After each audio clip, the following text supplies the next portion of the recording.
correspondiente a la farmacocinética y farmacodinámica es netamente de acá, ¿no? Y justo las preguntas de examen que también vienen en el examen de NAM recién dado, farmacología les gusta preguntar estos de acá, ¿ya? Soy el Dr. Jesús de la Jara Cordero, médico internista del Hospital Baglietto. Y vamos a revisar estos dos aspectos fundamentales de la farmacología y al final tenemos también un espacio para hablar de intoxicaciones, ya las más importantes.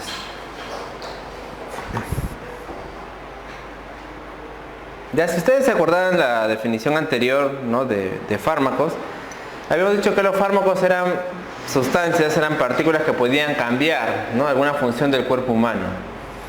Para ello entonces la farmacología, para estudiar la acción de esas moléculas, se divide en dos grandes ramas, que es la farmacocinética y la farmacodinámica, ¿ya?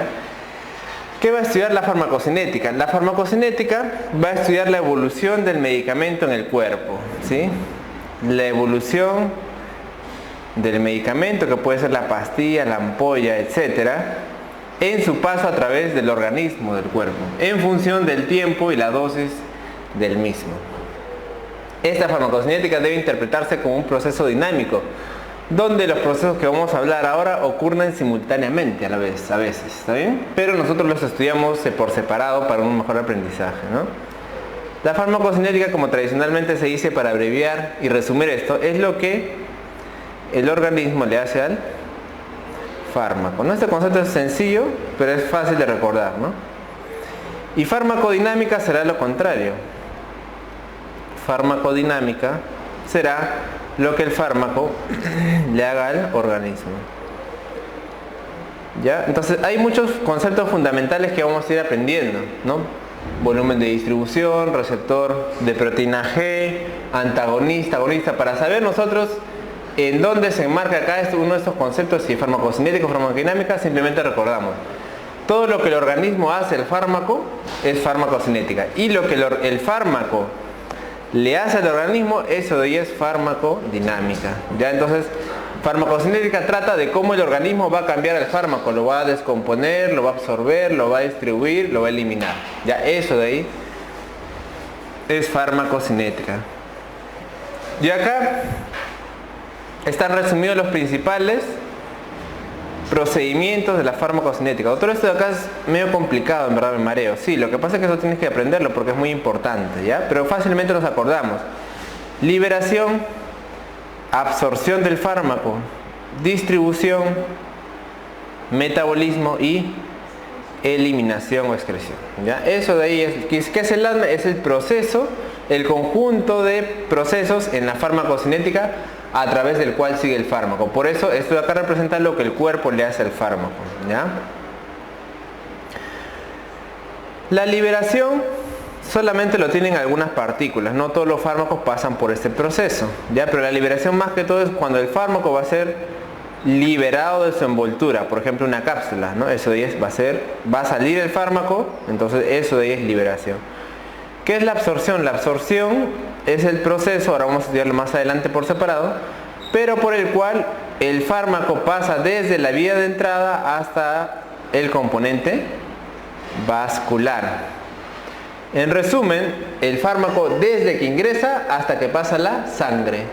Desde que ingresa hasta que llega a la sangre. Todo eso de ahí se llama absorción. Doctor, habrán algunos fármacos que se absorben rápidamente si lo pongo en ampollas, ¿sí? Otros fármacos que se ponen, por ejemplo, por vía ocular, también, pero tardarán más en absorberse. Exactamente. Y si tomo una pastilla, también el tiempo que tarda desde que lo tomé hasta llegar a la sangre, todo ese proceso se va a llamar absorción. ¿Ya? Una vez que el fármaco ya está absorbido, va a ser distribuido. Para ello me interesa que el fármaco pueda ser una parte unido a proteínas. Y la otra parte va a estar como fármaco libre, ¿ya? Entonces, una vez que voy a distribuir, doctor, un fármaco se va a unir a las proteínas. Este fármaco que se va a unir a las proteínas va a estar inactivo. Ese es un concepto fundamental. El fármaco que se une a proteínas no va a ejercer ninguna función, ¿ya? Imagínense ustedes que está con un chaperón y el chaperón no le va a dejar, mientras esté unido a él, hacer ninguna función en el cuerpo. El fármaco libre, como quieran llamarlo, fracción de fármaco libre, ese de ahí sí va a hacer la función, que nosotros queremos. ¿Qué más? Una parte del fármaco se va a reservar en los reservorios císticos. ¿Sí? Algunos fármacos se almacenan, como ustedes saben, en el hígado, otros en el hueso, etc. ¿Ya? O sea, se reservan y no actúan. O en la grasa. Otro fármaco, doctor, irá al sitio de acción, pero no deseado. Por supuesto. ¿No? Si yo, por ejemplo, doy una pastilla amoxicilina por vía oral, ¿dónde será el sitio de acción deseado? En la faringe o en el tracto respiratorio. Pero obviamente va a haber una parte la cual será otro sitio, ¿no? ¿Sí? Tal vez a la región urinaria, tal vez a las vías biliares. Ese es un sitio de acción no deseado, obviamente. Y por otro lado, el fármaco también va a pasar por un proceso de metabolismo, también llamado biotransformación, ¿no? Metabolismo también se le llama biotransformación. El fármaco va a subir cambios químicos, como vamos a ver, que lo van a hacer una partícula más soluble o una partícula más eficaz. Habrán algunos fármacos que necesiten ese metabolismo para ser activos, ¿ya? Eso se llamarán profármacos. ¿Qué es un profármaco? Es un fármaco que tú al ingerirlo no está activo, necesita una activación en el metabolismo para recién volverse un fármaco activo. Profármaco, ¿no? Y fundamentalmente, doctor, ya luego que se transforma, ya que se metaboliza, ¿qué va a pasar? Se va a excretar. ¿Ya ven? Entonces, ¿hemos hablado de qué hace el fármaco en el cuerpo? No, ¿verdad? ¿Qué hemos hablado ahorita? El cuerpo, ¿qué es lo que le hace al fármaco? ¿Sí? Pasando por el riñón, por el hígado, etc. La liberación, entonces, como dice ahí, es una parte que la pasa mayormente en las cápsulas, no todos los fármacos, ¿no? Puede haber una disgregación que va a ser el paso de formas sólidas a partículas más pequeñas. Una pastilla grande que se va a empezar a partir, eso no, cambio sólido, eso es disgregación. Cuando ya la molécula pasa de forma sólida a una solución, eso de ella se va a llamar disolución, ¿ya? Ese es el paso de las formas sólidas a una solución, con un soluto y un solvente. Este de acá es el paso con mayor trascendencia en su posterior absorción. Y finalmente la difusión, que es paso del fármaco disuelto ya no a través del mismo, sino a través del fluido, ¿no? El fluido esofágico, el fluido gastrointestinal. Eso de ahí son los pasos de la liberación inicialmente del fármaco. ¿Qué factores afectan a la velocidad de disolución? Obviamente la solubilidad del fármaco, ¿sí? La solubilidad del fármaco. El tamaño de la partícula. A menor tamaño, mayor disolución. A menor tamaño de la partícula va a ser más fácil la disolución. La viscosidad. A mayor viscosidad, menor disolución, ¿no? Eso de ahí va a depender la velocidad de disolución. La temperatura. Se dice que la mayoría de fármacos a una temperatura, digamos, alta, también hay mayor disolución, ¿ya? Mayor temperatura, mayor disolución. Y obviamente la agitación del fármaco también puede aumentar la velocidad de disolución, ¿no? La agitación previa. Esa es la parte de la disolución. La otra parte más importante todavía es la absorción. ¿Qué dijimos que era la absorción? Es el paso del fármaco desde su lugar de administración, como quieran llamarlo, vía de entrada, como ustedes quieran llamarlo, hasta que llega al torrente sanguíneo, ¿ya? Hasta que llega al plasma. Eso de ahí se llama absorción. ¿De qué va a depender que se absorba más o menos? Va a depender de las propiedades físico-químicas del fármaco mismo, de la anatomía y fisiología del lugar de la absorción. Cómo está el intestino, cómo está el estómago, etc. Obviamente, si hay alteraciones, va a haber menor absorción. Y también de la forma farmacéutica del fármaco, ¿sí? Habíamos hablado anteriormente en la clase de formas farmacéuticas. ¿Qué eran las formas farmacéuticas? A ver, ¿se acuerdan?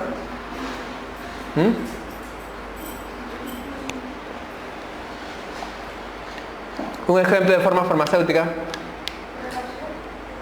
Cápsula, ampolla, ¿no? Eso, el medio en el cual el fármaco está va a ir hacia el organismo, eso se llama forma. Tableta, grajea, cápsula, ampolla. Las ampollas pueden ser bebibles, endovenosas, intramusculares. ¿Qué más? Frascos, jarabes, soluciones, todo eso ya hemos hablado en la anterior clase. Entonces, dependiendo de eso, obviamente también va a ser más fácil que se absorba. Ya, esa es una cuestión muy importante. La mayoría de los fármacos que utilizamos, que usamos, son ácidos o bases débiles. Son ácidos o bases débiles, ¿ya? ¿Qué quiere decir un ácido débil? A ver, ¿quién me dice? ¿Se acuerdan de la escala del pH? ¿Les han enseñado en bioquímica tal vez? ¿Sí? Ya. ¿Cuál era un ácido fuerte, digamos? ¿Cuándo era el valor máximo de un ácido, digamos? ¿Ah? No. 1, muy bien, tendiendo a 0, ¿verdad? ¿Sí? La escala del pH, ¿cómo era? 0, 7 y 14. Ya, ¿hacia dónde es ácido? Fácil, ¿no? Ácido, base. A, B. Ácido, base. Ácido alcalino también se llama, ¿verdad? A la base también se le llama alcalino, es un sinónimo. Ácido, base. 7 es neutro. ¿Cuál será un ácido fuerte? No va a ser 6, va a ser 0 a 1, ¿no? ¿Cuál será un ácido débil? 6. ¿Cuál será una base débil? 8. Base fuerte, hacia acá. La mayoría de fármacos, como dice acá, son ácidos o bases débiles. ¿Está bien? Esa es la característica de los fármacos. Y cuando se hallan en disolución, se encuentran parcialmente ionizados, existiendo un equilibrio entre la fracción ionizada y la no ionizada. ¿Ya? Doctor, de esas dos formas, ¿cuál es la forma que más fácilmente va a pasar? Va a poder ser absorbido. La forma no ionizada. Eso acá tienen que memorizarlo, porque ha venido en los exámenes así, ¿no? ¿Cuál forma es más absorbible? ¿O pasa mejor la membrana? La forma no ionizada. ¿Por qué, doctor? Porque la forma no ionizada, es liposoluble. Acuérdense ustedes que las membranas celulares son mayormente liposolubles. Están compuestas de lípidos. ¿Qué lípidos? ¿Cómo se llaman? Fosfolípidos. Muy bien. Ustedes tienen que saberlo ya. La membrana celular se compone de fosfolípidos. Entonces, si la sustancia es liposoluble, va a poder atravesar la membrana sin mayor dificultad. ¿Está bien? Si en cambio tenemos a los fármacos en sus formas ionizadas, la forma ionizada es hidrosoluble, por lo tanto va a difundir mal. ¿Ya? Por lo tanto va a difundir mal.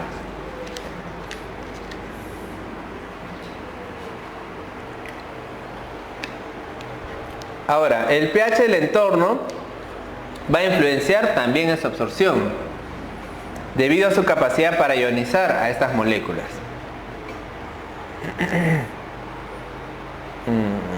Acá no tenemos, pero hay un concepto muy importante que se llama el pK.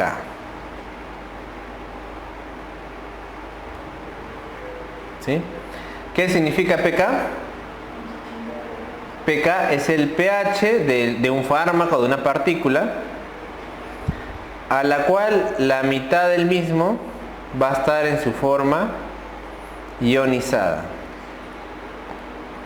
Si me dice pK del fármaco vale 4, quiere decir que yo al pH 4 voy a tener la mitad del fármaco en su forma ionizada, ya que la forma, digamos, que se desdobla el fármaco. O sea, llego a ese pH que es 4 y el fármaco mitad va a estar en su forma ionizada. ¿Ya? Acá hay un ejemplo, miren. Este ejemplo me habla de un fármaco en el cual el pK es 4.4. ¿Ya? 4.4. Y acá tenemos el plasma, que tiene un pH, como ustedes saben, de 7.4. ¿Sí? Es el pH del plasma. Cuando ustedes saquen un análisis de gases arteriales algún día, que lleven medicina, el pH normal es 7.4. Ya es el pH normal de ustedes, de yo, de cualquier persona.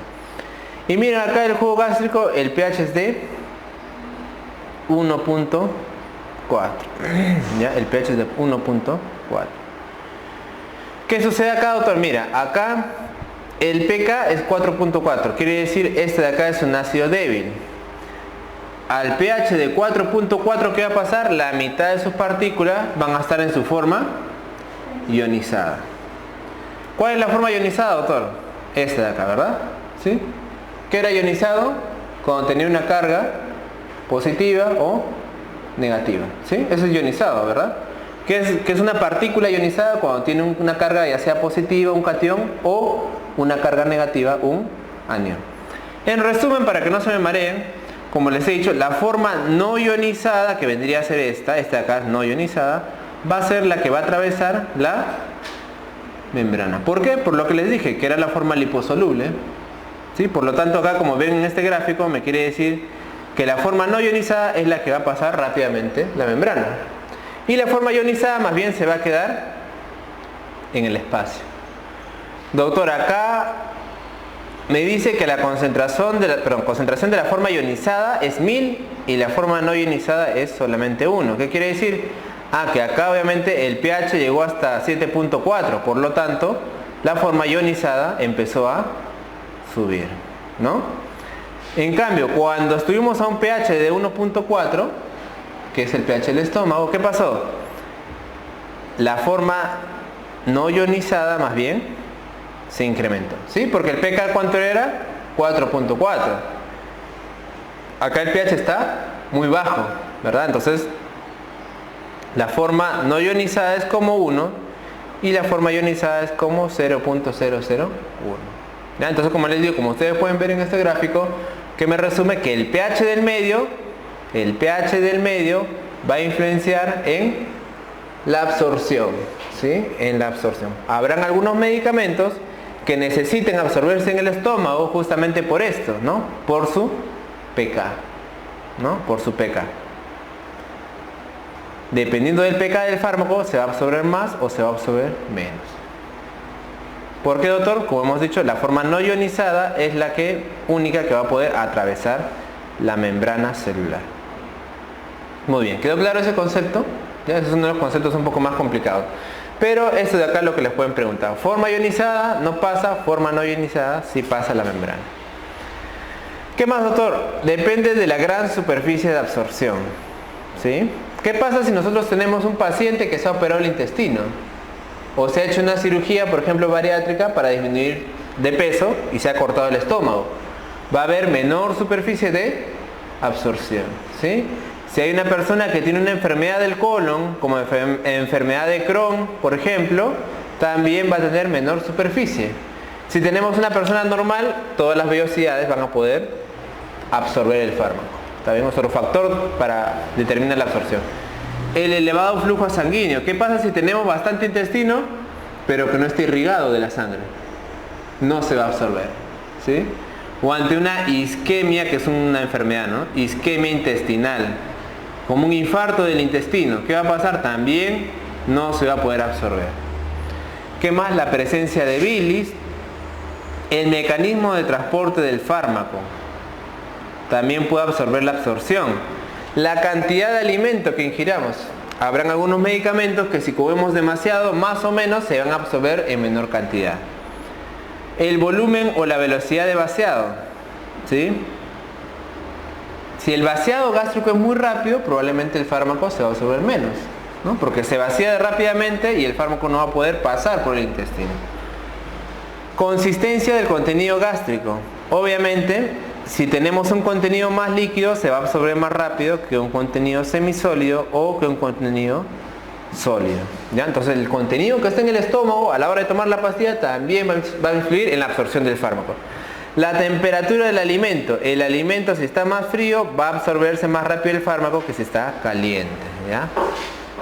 El pH. Los valores de pH extremos pudieran inhibir el vaciado gástrico y de esta manera también influenciar en la absorción. La composición de la dieta. Personas que comerán más lípidos que proteínas, por ejemplo, también tendrán un mayor vaciado gástrico y esto de acá también puede influenciar en la absorción del fármaco, ¿ya? Entonces todos estos factores pueden alterar la absorción del fármaco. ¿Qué factores? El pH del medio, el pK del fármaco, la superficie de absorción, el flujo sanguíneo de la zona de absorción, la bilis, la cantidad de alimento que consumimos, la velocidad de vaciado, la consistencia del alimento que comemos, la temperatura y el pH del medio. Todo esto de acá va a variar el grado de absorción del fármaco, ¿ya? Entonces les dije obviamente que esto de acá es diferente dependiendo de la vía. habrán unas vías de absorción que se llamarán indirectas o mediatas. ¿Ya? ¿Cuáles son las indirectas o mediatas? Son las que tiene que atravesar el fármaco epitelios. Y la vía de absorción directa será aquella en la que el fármaco no atraviesa epitelios. ¿Ya? Por ejemplo,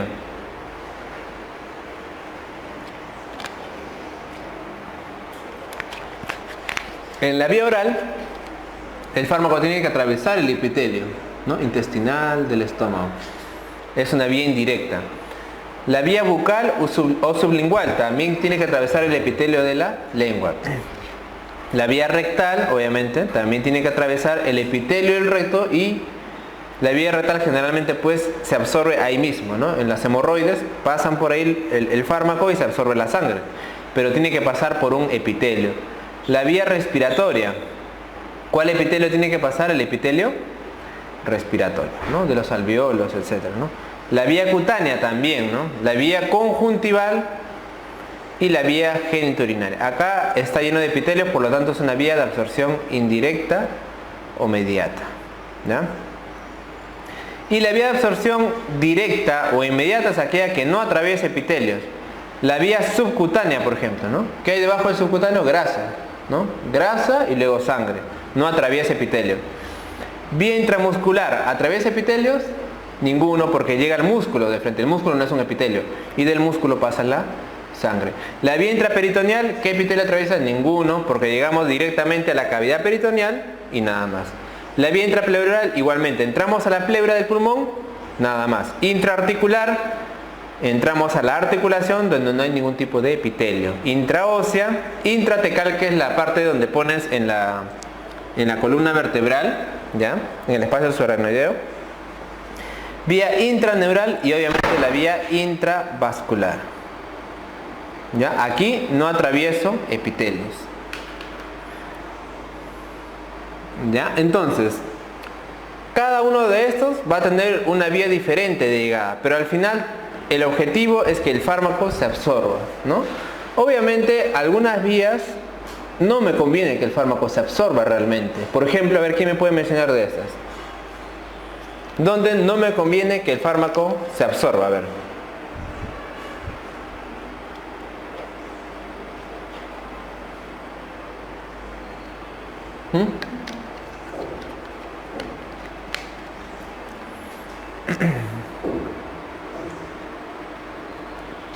¿Para qué aplico, por ejemplo, gotas a los ojos?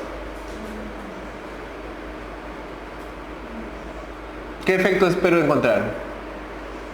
Un efecto local, ¿sí? ¿Me conviene que se absorba? No, porque ¿qué es la absorción? Es el paso del fármaco hasta la sangre. No me conviene que vaya a la sangre, porque cuando va a la sangre, eso de ahí se llamaría efecto sistémico. Ya es otra palabra que tienen que anótenla porque es importante. Doctor, ¿qué quiere decir sistémico? Sistémico quiere decir que llega a la sangre y va a afectar a todo el cuerpo. Eso es sistémico. El efecto local es el efecto que va a ocurrir ahí mismo, que eso es lo que yo deseo a veces. Si yo echo gotas al ojo, mi efecto va a ser en el ojo nada más. Yo no quiero que se absorba, pasa la sangre y sea el efecto sistémico. Eso no quiero yo. ¿Qué más? En la vía cutánea yo quiero que sea sistémico. Tampoco, ¿no? Quiero una crema para la piel. Es cierto, habrá una parte del fármaco que pasa a la sangre, pero justamente eso es lo que yo no quiero. En la vía respiratoria, ¿qué me dicen?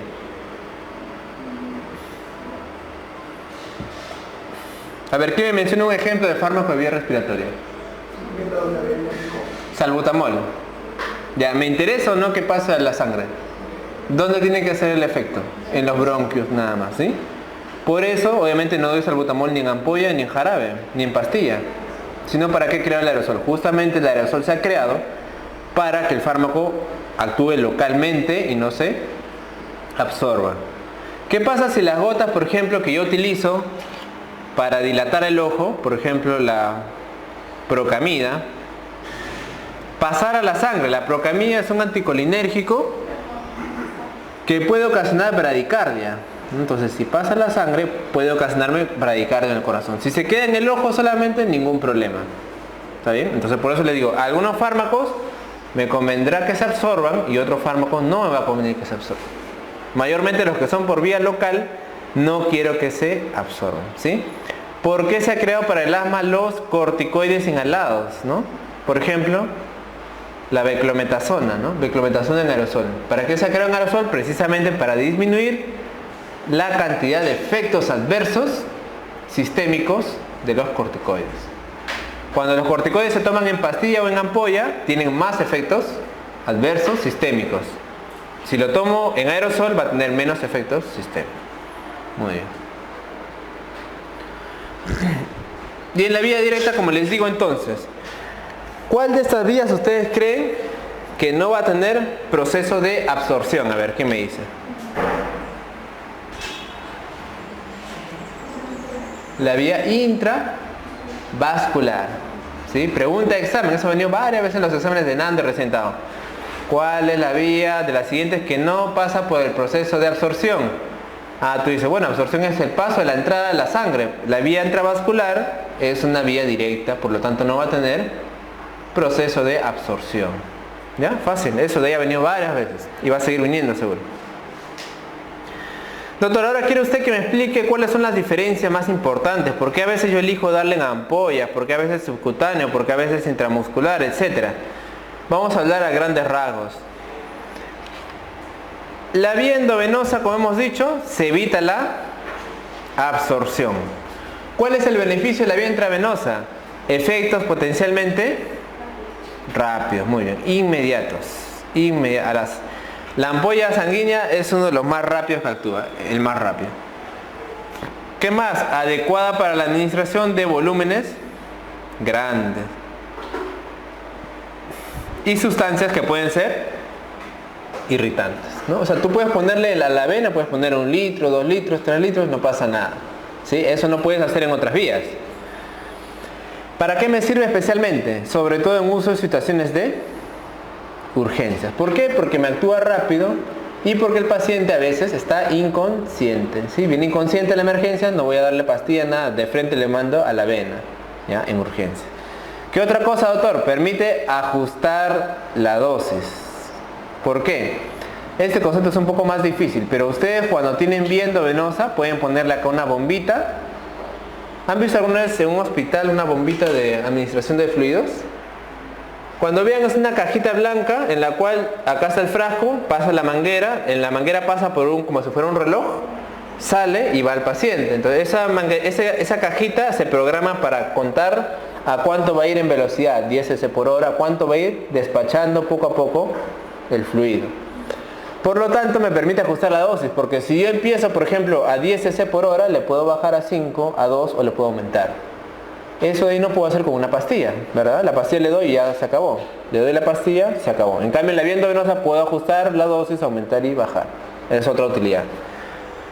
Por lo general necesaria para la administración de fármacos que contienen proteínas y péptidos, ¿no? De alto peso molecular. ¿Cuáles son las limitaciones de esta vía? Obviamente, si tiene más efectos potenciales, va a tener también más efectos adversos. Claro, si la morfina me da, por ejemplo, somnolencia, con la ampolla me va a dar mucho más somnolencia que con una pastilla. Si el tramadol me da náuseas, con la ampolla me dará muchas más náuseas que con unas gotas o una pastilla, ¿no? Entonces tiene más efecto, pero también incrementa el riesgo de los efectos adversos. En general debemos inyectarlo con lentitud, no se da pues rapidísimo, tenemos que ir ciertamente lento y no utilizamos generalmente para sustancias oleosas. La vía subcutánea. ¿Dónde administro la vía subcutánea? La vía subcutánea la administro en el abdomen, ¿no? Agarro una parte así de grasa y pongo ahí la aguja. Obviamente la aguja es pequeñita, no es la aguja intramuscular que es grande, sino la pequeña. ¿Dónde más, doctor? Le puedo hacer a la persona que flexiona así el hombro, ¿sí? Le agarro así y le meto también por debajo del deltoides. Esa es la parte subcutánea. Esta de acá es adecuada para soluciones acuosas y también su característica es que tiene una absorción lenta y sostenida. Es utilizado para preparaciones de depósito. Por ejemplo, la insulina. ¿Por qué, doctor? Porque como les digo, la grasa permite una absorción lenta y sostenida. Administras la ampolla y en la grasa se acumula y va liberando poco a poco el fármaco. ¿Está bien?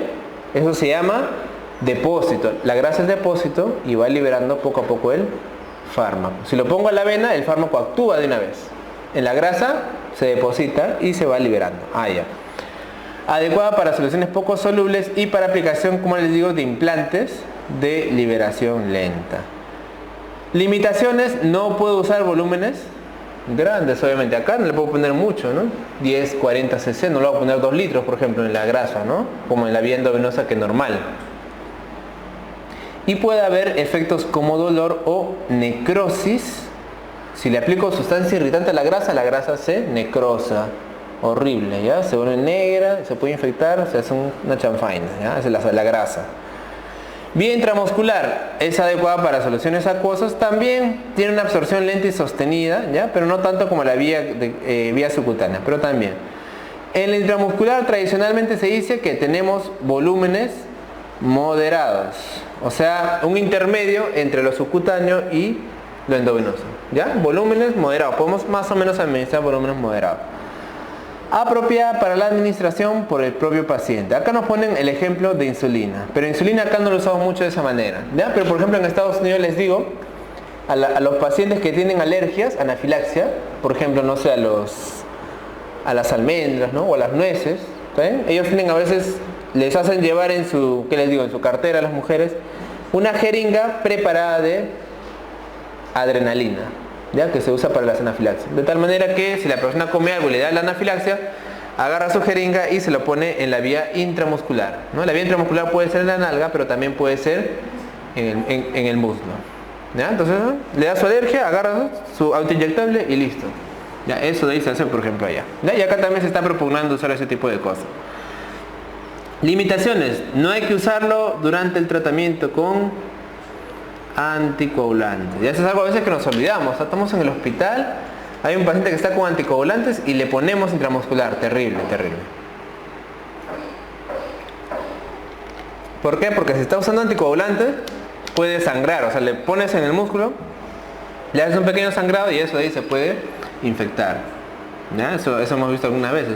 Se infecta, hay que drenarlo, a veces hay que pincharlo, a veces abrir la piel para sacar toda la pus. Terrible, ¿ya? ¿Qué más puede interferir con la interpretación de ciertas pruebas diagnósticas?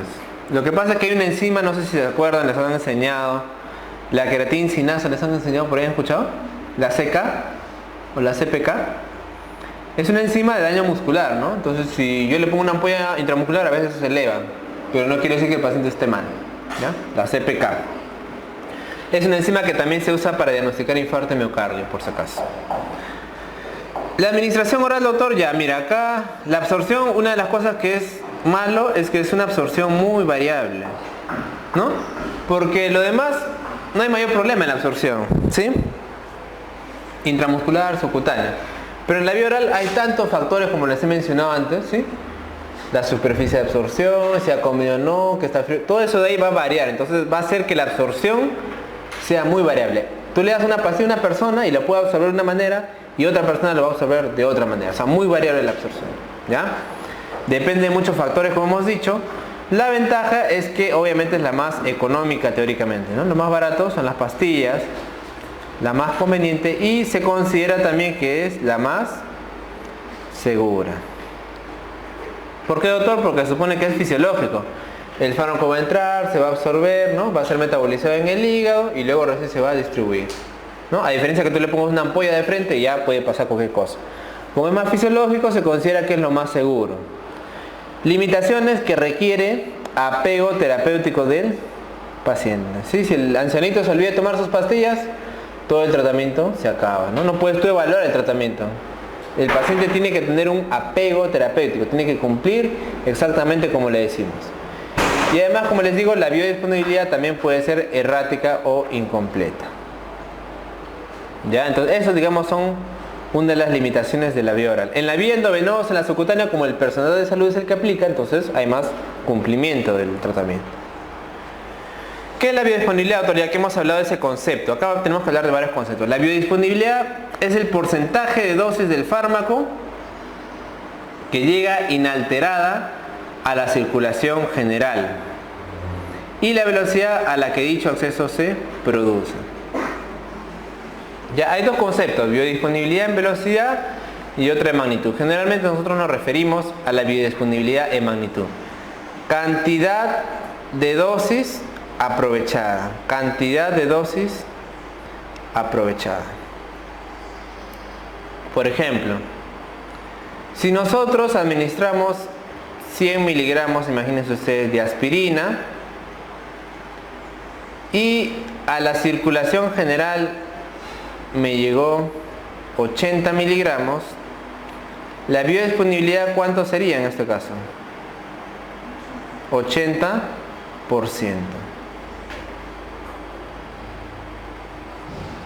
Ya, esa es la biodisponibilidad, es el porcentaje de la dosis del fármaco que va a llegar a la sangre inalterada. ¿Está bien? Entonces, cuando yo te digo un fármaco tiene biodisponibilidad del 70%, el 70% de la dosis va a llegar a la sangre. Biodisponibilidad. ¿Ven? Como le digo, estas cosas, estas fracciones, estas ecuaciones de que tiene que ver con variaciones del fármaco por el cuerpo forman parte de la farmacocinética. ¿Ya? Todo lo que el cuerpo le hace al fármaco. Entonces, porcentaje de fármaco que llega a la circulación general sin alterarse, biodisponibilidad del fármaco.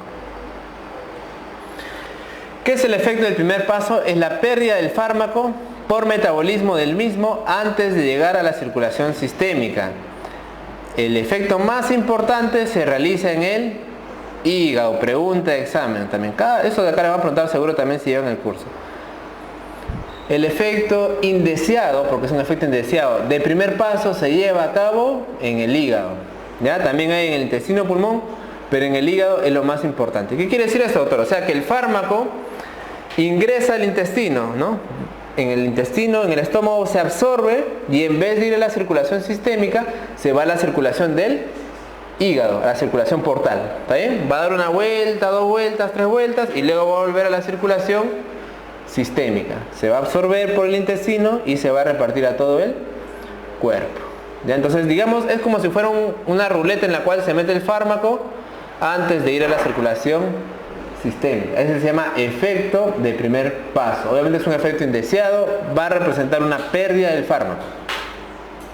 Y obviamente hay fármacos que sufren más este efecto que otros, principalmente antidepresivos, beta bloqueadores, nitratos, como la nitroglicerina, por ejemplo, y el sumatriptán, que es un antimigrañoso. Ya, esos son los que más sufren. Muy bien, esa es la absorción. La distribución. La velocidad y el grado de distribución va a depender a su vez de otros factores. Uno de ellos importantísimo, ya hemos dicho, es la unión a proteínas. Doctor, entonces mira, las proteínas principalmente, ¿cuál es la proteína más importante del cuerpo? La albúmina, muy bien. ¿Qué hace la albúmina? La albúmina se va a unir a los fármacos, ¿ya? Casi todos los fármacos se van a unir a la albúmina. ¿Y qué va a hacer la albúmina? Va a ser como un chaperón, que lo va a abrazar al fármaco y va a dar vueltas y vueltas y vueltas y vueltas por el cuerpo, por la sangre, ¿ya? Como les menciono, mientras el fármaco esté unido a la albúmina, el fármaco va a permanecer inactivo, no va a ejercer ninguna función. Una vez que la albúmina lo suelte, ahí sí el fármaco va a poder hacer la acción deseada, ¿no? Un antihipertensivo, por ejemplo, será bajar la presión arterial. Y acá está la unión de la proteína. Otra cosa, las propiedades físico-químicas del fármaco. Dependiendo de las propiedades, también se va a distribuir en una parte o se va a distribuir en otra. Habrán algunos antibióticos que se distribuirán preferentemente en la piel, o sea que van a llegar a la piel, y otros antibióticos que no lleguen tanto a la piel. Eso de ahí nosotros lo vemos a la hora de dar un tratamiento. Cuando damos un tratamiento para celulitis, vemos qué antibiótico me llega a la piel, se distribuye en la piel, qué antibiótico no me llega a la piel, ¿ya? Interacciones del fármaco, el flujo sanguíneo del tejido, ¿no? Lo que les digo también. Si yo tengo una neumonía, pero esa neumonía no está bien irrigada por sangre, el fármaco nunca va a llegar, ¿verdad? Porque el fármaco viaja a través de la sangre. Entonces, el flujo sanguíneo del tejido también me va a influir por dónde el fármaco se va a ir, por dónde se va a distribuir. ¿Qué más? La existencia de las barreras. Una de ellas, por ejemplo, es la barrera placentaria, ¿sí? La barrera placentaria es el límite entre la mamá y la placenta del nuevo ser. Habrán algunos fármacos que podrán atravesar esta placenta y otros fármacos que no van a poder atravesar la placenta. Esa es la barrera. De eso va a distribuir la distribución. Y la barrera hematoencefálica. Habrán algunos fármacos que puedan atravesar esta barrera. Por ejemplo, doctor, un antibiótico que se llama la ceftriaxona. Claro, puede haber un fármaco que sea muy bueno para tratar meningitis, pero si no atraviesa la barrera hematoencefálica, que es la barrera, como ustedes saben, que deben hablar en histología, ¿sí? En histología, en fisiología, la barrera hematoencefálica, el límite que hay entre la sangre y el tejido nervioso, ¿no? Entonces esa barrera también va a llevar a cabo una repartición de la distribución. La ceftriaxona es muy buena para pasar esa barrera. Hay otros antibióticos que son muy buenos, pero que no atraviesan, entonces no me sirven. ¿Qué más? Afinidad del fármaco por estas moléculas transportadoras también, ¿sí? Hay fármacos que tienen sus propias moléculas transportadoras que les van a ayudar a pasar las barreras. Vamos a hablar de otra ecuación. ¿Qué es el volumen de distribución? El volumen de distribución es el volumen teórico de agua corporal en el que se disuelve un fármaco. ¿Ya? El volumen teórico de agua corporal en el que se disuelve un fármaco. Y esto de acá, la ecuación es la siguiente. Dosis del fármaco sobre concentración inicial del mismo. Ya, esta ecuación es una constante, así como lo que hemos hablado de biodisponibilidad. ¿Sí? ¿Me entienden? O sea, cada fármaco ya tiene su biodisponibilidad ya, ¿no? O sea, la ceftriaxona tendrá una biodisponibilidad, la aspirina tendrá una biodisponibilidad. Es un valor ya constante. ¿Cómo se ha sacado ese valor? A través de numerosos experimentos en seres humanos se ha sacado un valor constante. Igual, el volumen de distribución también tiene un valor constante, ¿ya? ¿Cómo se saca esto teóricamente? Si yo, por ejemplo, imagínense ustedes, ¿no? Le doy 100 miligramos de aspirina, eso sería la dosis, ¿no? Dosis de un fármaco, cantidad del fármaco que tú estás dando. Si yo le doy una pastilla de 100 miligramos y luego doso la concentración del fármaco, ¿dónde va a ser la concentración? En la sangre, ¿ya? Imagínense ustedes que me salió 2 miligramos por litro. ¿Cuánto me saldrá el volumen de distribución? 50 litros, ¿ya? No sé si ven la diferencia con la biodisponibilidad, porque por ahí algunos se confunden. ¿Ven que es diferente? ¿Sí? La biodisponibilidad, ¿qué relacionaba?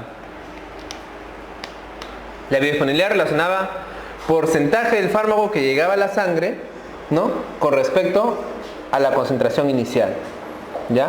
Acá lo que estoy yo midiendo es la relación entre la dosis inicial y la concentración del fármaco en sangre. Ojo, ¿eh? No estoy diciendo que el fármaco me ha llegado a 2 miligramos. Estoy diciendo que la concentración es 2 miligramos por litro. ¿Sí? ¿Me entienden?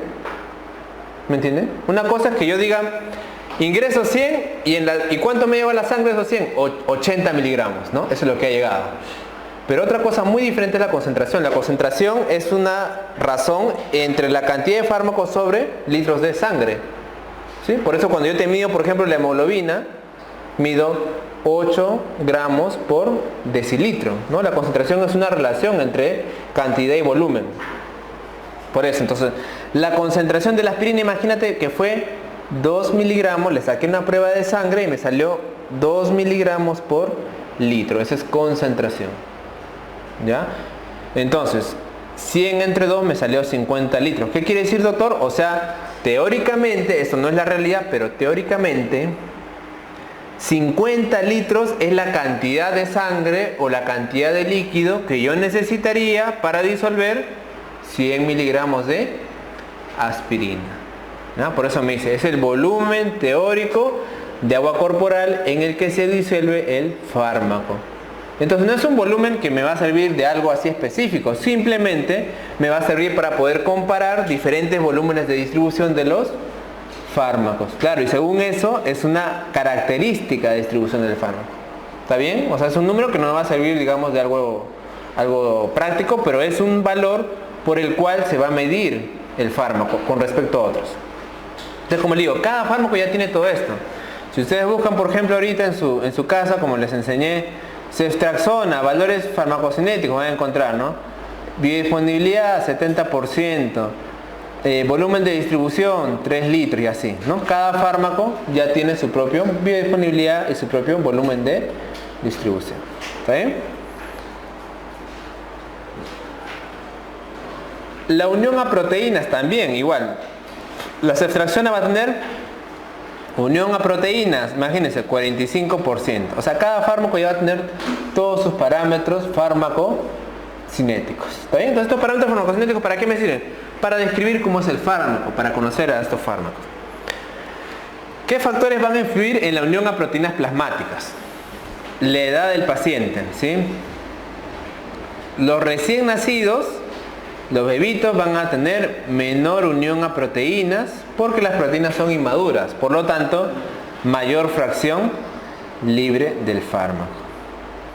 Los ancianos van a tener menor concentración de albúmina y por lo tanto también menor unión al fármaco, por lo tanto va a haber mayor fracción libre del fármaco.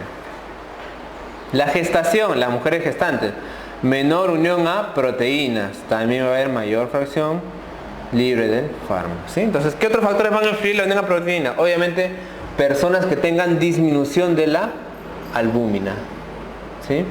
Les enseñaron en fisiología o fisiopatología, ¿no? ¿Para qué me servía la albúmina además de transportador? Lo hablamos en la clase pasada también. La presión oncótica, ¿sí? Entonces, la persona que tenga la albúmina baja, ¿qué va a pasar?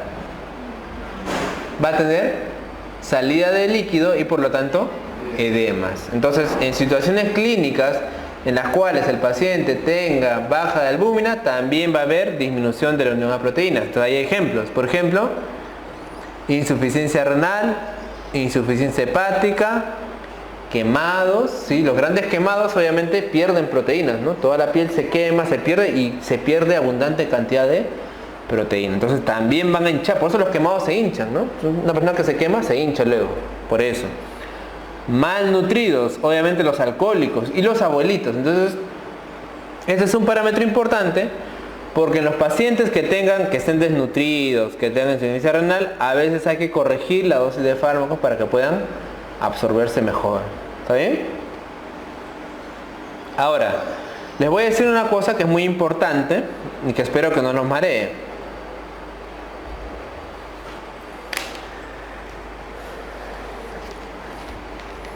A ver, si una persona tiene baja albúmina, ¿ya? Tiene baja albúmina, va a tener mayor o menor cantidad de fármaco libre.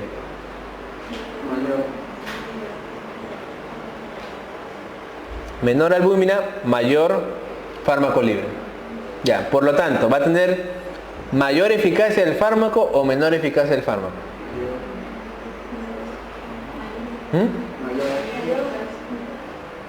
¿Quién dice menor? ¿Mayor? Ya, en verdad que es menor. ¿Por qué? Por otro concepto. Lo que ustedes han dicho es muy cierto, ¿ya? Pero la albúmina en fármaco, más que todo, nos sirve a nosotros para lo que es el tiempo de acción. Ya, no quiero que se mareen, pero esa es la realidad. Es cierto, el fármaco que no está unido a albúmina tiene efecto mayor, pero la albúmina es necesaria para mantener el efecto del fármaco, ¿sí? Si la persona tiene albúmina buena y el fármaco se une a la albúmina, el fármaco va a durar más tiempo.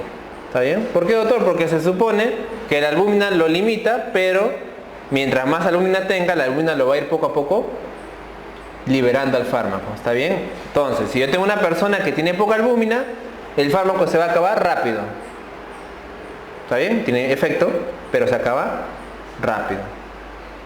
Una persona que tiene albúmina buena, el fármaco se supone teóricamente que me va a durar más tiempo. ¿Está bien? Porque la albúmina va a estar ligado a él, pero lo va a ir soltando de manera progresiva. Por lo tanto, si yo tengo un paciente que me tiene la albúmina muy baja, una indicación sería aumentarle la frecuencia de dosis. Ya eso es lo que hacemos. Por ejemplo, doctor, la ceftriaxona se usa 2 gramos cada 24 horas. Pero si yo tengo un paciente que la albúmina me está, por ejemplo, 2,2, ustedes saben que la albúmina normal es de 3,5 más o menos, hasta 5,5. Si me tiene 2,2, ¿qué voy a hacer? Le puedo dar ceftriaxona 2 gramos cada 12 o cada 8 horas. ¿Ya? Entonces, necesito darle más frecuencia porque el paciente está con la albúmina baja. ¿Está bien? Entonces, por eso le digo, no quiero que se me maree, pero en la práctica, el que tiene albúmina baja necesita más cantidad de fármaco porque se acaba rápido. ¿Está bien? Pero sí es muy cierto que si ustedes les preguntan, la fracción de fármaco que está unido a la albúmina es inactiva. La fracción del fármaco libre es activa. ¿Ya? Eso es cierto. Muy bien. ¿Qué más, doctor? Mira, acá hay un gráfico de efecto farmacológico. ¿Qué es lo que sucede con los fármacos? ¿No? Ustedes van a ver todas estas cosas que les estoy diciendo. Ustedes pueden buscarlo, como les digo, en la referencia que hemos hablado en los libros, en UpToDate y en Medscape. Y cada uno de ellos va a tener sus características.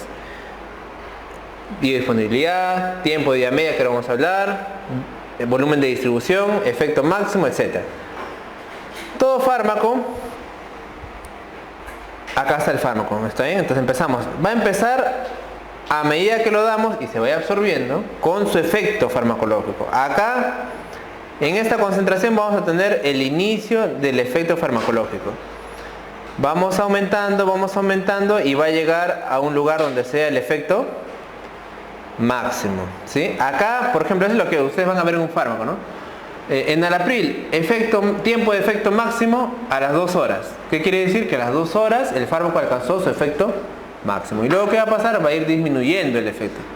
Va a ir disminuyendo y va a llegar hasta excretarse y se acabó el efecto del fármaco, ¿no? Acá se acabó el efecto del fármaco. Entonces, ese tiempo que empezó desde el inicio hasta el final se llama duración de acción del fármaco. Duración de acción del fármaco, ¿sí? Y esto de acá va a ser la cantidad en el cual el fármaco me puede ocasionar efectos secundarios, ¿ya? Este de acá va a ser el intervalo terapéutico y este de acá va a ser para obtener la respuesta deseada. ¿Ya? ¿Qué me quiere decir esto?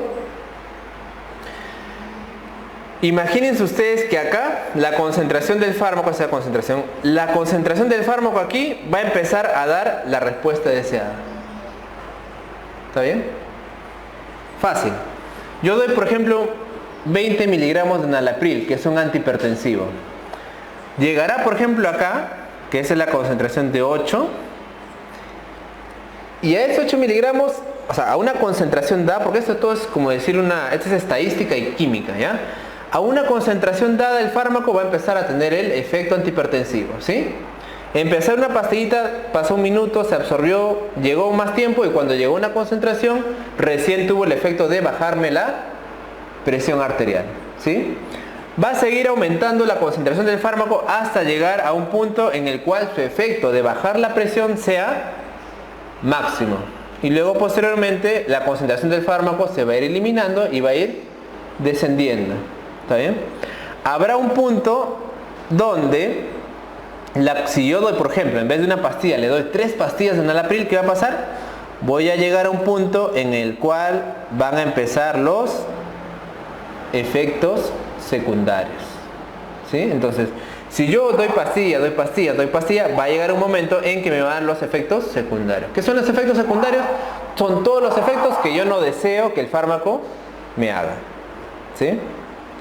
Por ejemplo, en este caso, si yo le doy demasiado enalapril, el efecto secundario será una hipotensión.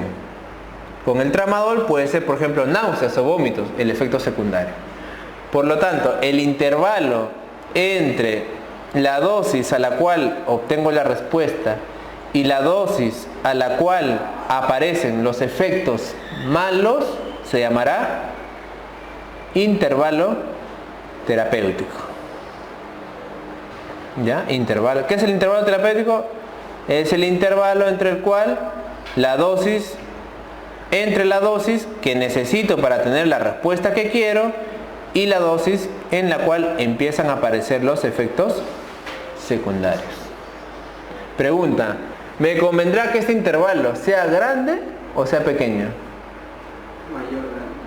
Grande, muy bien, porque mientras más grande yo voy a dar la pastilla, voy a dar la ampolla con mayor seguridad. Si el intervalo es muy pequeño, ¿qué va a pasar? Con poca dosis le puedo dar efectos secundarios. Muy bien. Esos conceptos son de aquí y los tienen que aprender. Muy bien, ahora vamos a hablar del metabolismo. El metabolismo es la modificación de la estructura química de un medicamento por la acción de los sistemas enzimáticos del organismo, dando lugar al llamado metabolito. O sea, todo lo que tiene que ser modificación de la estructura. Viene el paracetamol y vienen enzimas. ¿Dónde están las enzimas? En el hígado. Modifican su estructura, eso de ahí es el metabolismo del fármaco. El metabolito se supone que es una sustancia más polar e hidrosoluble que el fármaco precursor. Pregunta, ¿cuál es el principal órgano donde se realiza el metabolismo? El hígado. Pregunta de examen también varias veces y seguro les van a preguntar en su universidad. ¿Cuál es el principal órgano en el cual acuérdense ustedes que el hígado es el gran laboratorio del cuerpo humano, ¿sí? Ahora lo vamos a ver. Como ustedes pueden ver acá, existen reacciones que el hígado hace. Acá tenemos. ¿Cuáles son esas reacciones? Reacciones oxidativas, ¿sí? En la cual el hígado puede poner un radical de oxígeno. Desalquilación, hidroxilación alifática, N-oxidación, S-oxidación cuando será un radical sulfuro y desaminación. Otra reacción, la reacción de hidrólisis. La reacción de hidrólisis, ¿sí? Cuando aumentamos un radical OH. Reacción de hidrólisis. Estas reacciones son las llamadas reacciones simples, ¿ya? Y como ustedes pueden ver acá tenemos varios ejemplos de fármacos en los cuales atraviesa cada uno. Obviamente aprenderse todos es imposible, pues, ¿no? Por ejemplo, saber que la codeína pasa por una reacción de O-desalquilación es un término farmacocinético, pero que no, digamos, que sea tan necesario que ustedes se lo aprendan, ¿ya? Pero cada fármaco pasa por algún tipo de metabolismo. Los fármacos son miles, pues, ¿no? Y luego, doctor, luego existen las llamadas reacciones de conjugación, que son reacciones más complicadas, ¿ya? Acá tienen lugar las reacciones de glutationilización, metilación, acetilación, sulfatación, un radical sulfuro como ustedes pueden ver ahí, y la famosa glucuronización, ¿ya? Que es una de las más importantes. Este de acá, por ejemplo, aquí pasa el paracetamol, ¿no? Por glucuronización.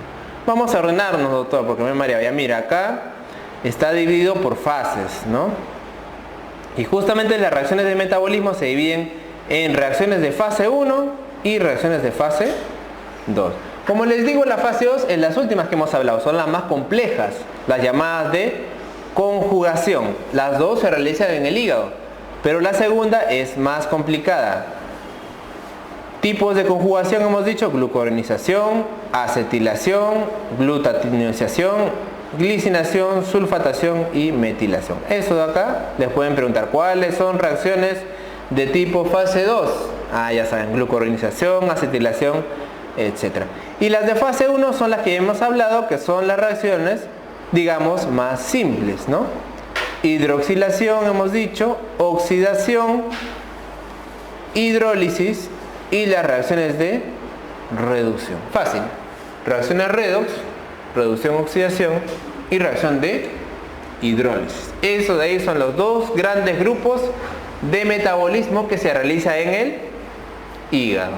¿Ya? Igualmente hay fármacos que pasan por uno, hay fármacos que pasan por otro. Eso de ahí, cada uno de los fármacos tiene su propio metabolismo. Además de eso, nosotros tenemos que conocer que hay algunos fármacos que pueden actuar como incrementadores o inhibidores de estos sistemas enzimáticos. ¿Ya? O sea, el hígado es como un laboratorio, ¿ya? El hígado tiene sus enzimas, ¿sí? Tiene su laboratorio de enzimas, y si un fármaco pasa, las enzimas van a actuar dependiendo de qué tipo de fármaco sea, ¿ya? Pero hay algunos fármacos que pueden inducir a las enzimas hepáticas y por lo tanto aumentar el metabolismo de estas enzimas, ¿ya? Y otros fármacos van a disminuir más bien ese metabolismo. ¿Cuál es el problema acá, doctor? ¿Por qué me habla usted de esto? Porque, por ejemplo, yo puedo dar warfarina y puedo dar con fluconazol, ¿sí? ¿Y qué pasa si el fluconazol es inhibidor del sistema de enzimas hepático? Va a ocasionar que la warfarina sea menos metabolizada, ¿sí? Entonces, cuando yo doy dos fármacos a la vez, cuando doy dos fármacos al paciente y uno de ellos me altera el metabolismo enzimático del hígado, puede influenciar en el otro fármaco. ¿Se acuerdan que en la clase pasada les comenté lo de interacción de fármacos? ¿Se acuerdan? ¿Sí? Les dije, pusimos Medscape, pusimos dos fármacos a ver si interactuaban, ¿no? Entonces, si interactuaban, ahí te va a aparecer el omeprazol puede disminuir el metabolismo de tal fármaco, ¿no? Para ver si entre esos fármacos se pueden interaccionar. Eso es lo importante de esto de acá. Entonces, acá las enzimas de hepáticas, las más importantes, se les llama enzimas del citocromo P450. ¿Ya? Ustedes van a escuchar esto cada rato en farmacología. CYP450. ¿Qué es el CYP450? Es el sistema enzimático del hígado, citocromo P450. ¿Ya? Entonces, como ustedes pueden ver ahí está el porcentaje de cada uno de ellos de mayor a menor proporción.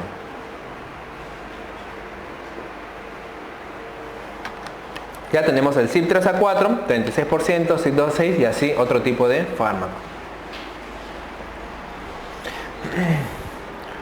¿Qué factores alteran el metabolismo? El metabolismo que hemos hablado del hígado, obviamente la edad, ¿no? Tanto los niños como los ancianos van a tener el metabolismo menos, ¿verdad? El anciano porque su hígado no funciona y el niño porque tiene un hígado recién, pues digamos, inexperto, ¿ya? Si el paciente tiene alguna enfermedad en el hígado, como cirrosis, ¿qué va a pasar? Obviamente el metabolismo va a estar disminuido. Factores genéticos, ¿sí? Esto es muy importante. Hay pacientes que tienen alteraciones en las enzimas metabolizadoras, ¿no? Por ejemplo, habrán algunos pacientes que tengan enzimas de acetilación más rápida, que sean más rápidos. ¿Y qué se ha visto en estos pacientes? Que como tienen enzimas que aumentan demasiado, generan hepatitis por isoniazida. O sea, toman la pastilla isoniazida y les da hepatitis. Y el paciente que es normal, que su acetilación es normal, toma la pastilla y no le da hepatitis. ¿Está bien? Entonces, esas alteraciones genéticas de los pacientes pueden llevar a alteraciones en el metabolismo de los fármacos, ¿ya? Por eso, de ahí hablamos justamente de la rama de la farmacología llamada farmacogenética. No les hablé mucho creo en la anterior clase, pero la farmacogenética es una rama muy importante porque obviamente está diciendo que nosotros podemos, antes de darle un fármaco a una persona, hacerle un mapeo genético y determinar si ese fármaco le va a hacer bien o le va a hacer mal, ¿sí? Esa es la farmacogenética. Quizás, como hay por ejemplo en el caso de la cetoprina, que es un fármaco que se usa para bajar la respuesta inmune, se ha descubierto que existe una enzima que si el paciente la presenta, el paciente puede desarrollar, por ejemplo, infertilidad, ¿sí? Y si el paciente no la presenta, el paciente no va a hacer infertilidad por acetoprina, ¿me entienden? Entonces, en Europa se dice ya, antes de darle esa pastilla le tomamos un mapeo genético solamente para esa enzima.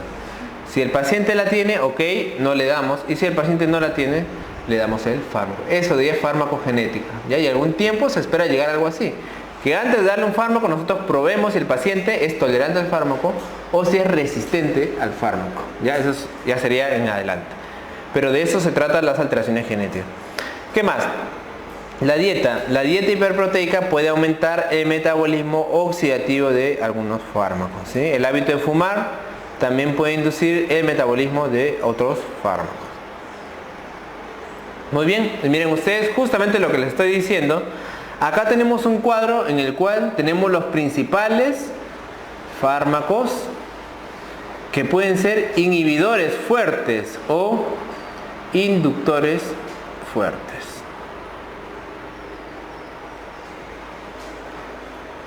Eso de acá sí sería importante que ustedes se recuerden, ¿ya? Los principales por lo menos. ¿Quiénes son los inductores fuertes? Los antiepilépticos, carbamazepina, fenobarbital, fenitoína. ¿Ya? Acá también tenemos la dexametasona y la rifampicina.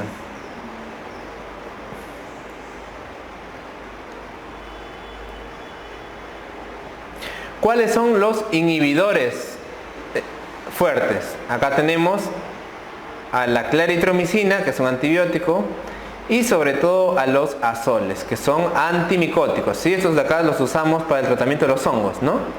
Ketoconazol, itraconazol, fluconazol.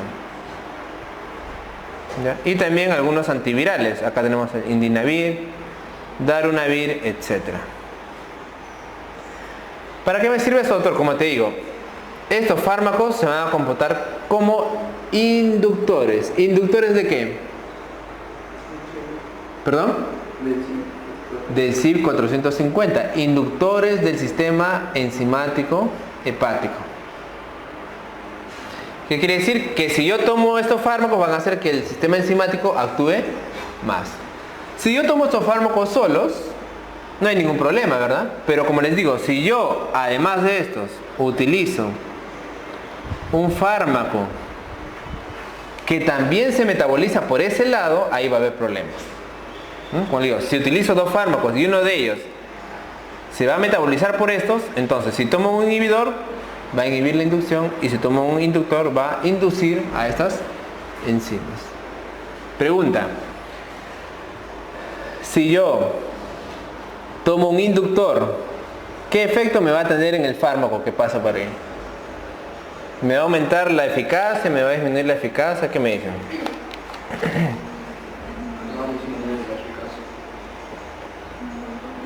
Disminuir. ¿Qué me dicen por ahí?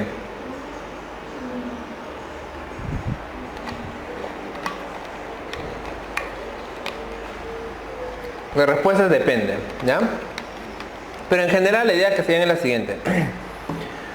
Si la warfarina se metaboliza en el hígado, vamos a ponerlo así, la warfarina se pierde en el hígado. Mientras más va a haber un inductor, va a hacer que la warfarina se pierda más. ¿Está bien? Creo que es lo que dijiste, ¿no? Entonces, si yo le doy un inductor del CYP450, el fármaco se va a perder más en el hígado y por lo tanto va a haber menos efecto del fármaco. ¿Me entendieron? ¿Sí? Más fármaco se va a ir al hígado, va a dar las vueltas, y menos fármaco me va a quedar para hacer su efecto. ¿Está bien? Pero ¿qué pasa si el fármaco es un, como les he dicho, profármaco? O sea, es un fármaco que necesita entrar al hígado para dar su efecto. Ah, doctor, si es un profármaco, entonces un inductor va a aumentar su efecto, porque necesita pasar por el hígado para tener su efecto. ¿Ya? ¿Quedó claro? Igualmente, si yo tengo un fármaco que no necesita pasar por el hígado, por lo tanto un inhibidor del CYP450 va a aumentar su potencia, ¿sí? Porque inhibe el sistema enzimático y va a aumentar su eficacia. Pero si el fármaco necesita pasar por el hígado, un inhibidor del CYP450 va a disminuir su eficacia. ¿Ya? ¿Quedó claro? Entonces por eso les digo que en verdad depende de cómo es el fármaco. Pero en general, si les preguntaran, dirían pues que el inductor va a favorecer la concentración del fármaco y su eficacia, y el inhibidor va a disminuir su eficacia. Perdón, el inhibidor va a aumentar su eficacia. Eso sería lo normal, ¿no? ¿Ya? Y a veces les preguntan eso: ¿cuál es el inductor de la CYP450? Clave carbamazepina. ¿Cuál es el inhibidor? Clave fluconazol, por ejemplo. La eliminación del fármaco y su metabolito del organismo, igual. ¿Cuál es el principal órgano que elimina? Riñón. ¿Ya? Acá no es el hígado, es el riñón, es el principal órgano excretor. Tipo de excreción: renal y no renal puede eliminarse por la bilis, como la ceftriaxona, por las glándulas mamarias, por la saliva, etc. Otro concepto de farmacocinética, que es la depuración o clearance de un fármaco. Es el volumen de plasma que es depurado de fármaco por unidad de tiempo, tras su paso, obviamente, por los órganos como el riñón o el hígado. Sí, obviamente el clearance plasmático va a ser la suma del clearance renal más el clearance hepático, ¿no? El clearance renal es el más importante. La depuración se relaciona con esta ecuación. Velocidad de eliminación sobre concentración plasmática. ¿Ya? Entonces esa es una ecuación media difícil de aprenderse porque les gusta preguntar así. Por ejemplo, ¿no? Acá sería velocidad de eliminación si el fármaco se elimina a 40 mililitros por minuto, ¿no? Por ejemplo. Y luego de eso le he tomado la concentración en el plasma y actualmente está en 8, por ejemplo, ¿no? ¿Cuál sería la depuración? 40 entre 8, 5. ¿Ya? 40 entre 8, 5. Esa de acá es la velocidad de eliminación, o sea, cuánto se está yendo por la orina en cantidad. Y abajo, concentración que queda en el plasma. Esa ecuación me da la depuración. La velocidad a la cual el fármaco se va eliminando.